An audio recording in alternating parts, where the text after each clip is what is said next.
एक दफ़ा का ज़िक्र है, एक गांव में एक आदमी रहा करता था जिसको अपने लिए 3 नौकर चाहिए थे। एक जो उसके खेतों की रखवाली करे, दूसरा जो उसकी बूढ़ी माँ की ख्याल रखे जो अक्सर बीमार रहा करती थी, और तीसरा जो उसकी भैंसों को हर वक्त चारा डालता रहे और उनका अच्छे से ख्याल रखे, लेकिन 1 रुपया भी सैलरी ना ले। मालिक मालिक, मैं आपके लिए 3 ऐसे नौकर लेकर आया हूँ जो सैलरी भी न लें और आपका काम भी कर दें। साथ वाले गांव में 3 भाई रहते हैं, वो बहुत ज़्यादा बेवकूफ़ हैं। हा, ये तो तुमने बहुत ज्यादा अच्छी खबर सुनाई है। मैं अभी साथ वाले गांव में जाता हूँ और उन 3 भाइयों को लेकर आता हूँ। फिर वो आदमी उन 3 भाइयों को ढूंढने के लिए चले जाता है। तभी उन्हें दूर से 3 भाई बातें करते दिखते हैं। नहीं घोड़ा नहीं, ये मेरा घोड़ा है। मेरा है। उनमें से एक भाई बोलता है, रुको रुको भाई, मैं तुम्हें बताता हूँ। मेरी बात तुम ध्यान से सुनो। हम ऐसा करते हैं, घोड़े के 3 हिस्से कर लेते हैं। घोड़े का मुंह तुम ले लेना और घोड़े की टांगे मेरा छोटा भाई ले लेगा, और मैं घोड़े का जिस्म ले लूंगा। ये बात बिल्कुल ठीक है। ये आपने ठीक कहा, लेकिन मैं घोड़े का मुंह नहीं लूंगा, मैं उसकी टांगे लूंगा।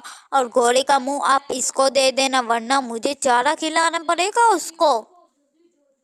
वो आदमी उन 3 बेवकूफ़ों के पास जाता है और उन्हें कहता है कि वो उन्हें उन घोड़े के पैसे देगा अगर वो इसे बेच देंगे, लेकिन वो आदमी इनके साथ धोखा कर देता है और इनसे कहता है कि ये सारे घर के काम करेंगे तो ही ये उनको उनका घोड़ा देगा।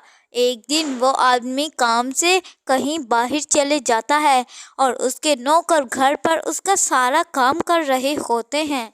उनमें से एक उसकी बूढ़ी अम्मा का ख्याल रख रहा था। तभी उसके इर्द गिर्द मच्छर आने लगे, तो वो उनको मारते मारते उसकी अम्मा को जान से मार देता है।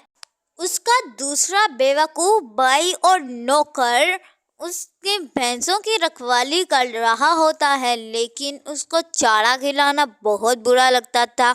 उसने उसकी भैंसों का सिर काटकर खेतों में लगा दिया ताकि वो भैंसें उन खेतों में से चारा खुद ही खा लें और कहीं भागे भी ना। और उसका तीसरा भाई बहुत ज़्यादा पागल था और उन्हीं की तरह कामचोर था। जब वो उन्हें आराम करते देखता है तो उसके दिमाग में आइडिया आता है कि वो इन फसलों को कैसे पकाए, तो वो उन फसलों में आग लगा देता है और बहुत खुश होता है कि उसका मालिक उसको इनाम देगा। वो नौकर जाकर सो जाता है, लेकिन जब उसका मालिक घर आता है तो वो अपनी माँ को मरे देख और उसकी भैंसों का सिर कटे देख और उसके खेत का जलाया हुआ देखकर बहुत रोता है और वो अपनी गलती पर बहुत पछताता है।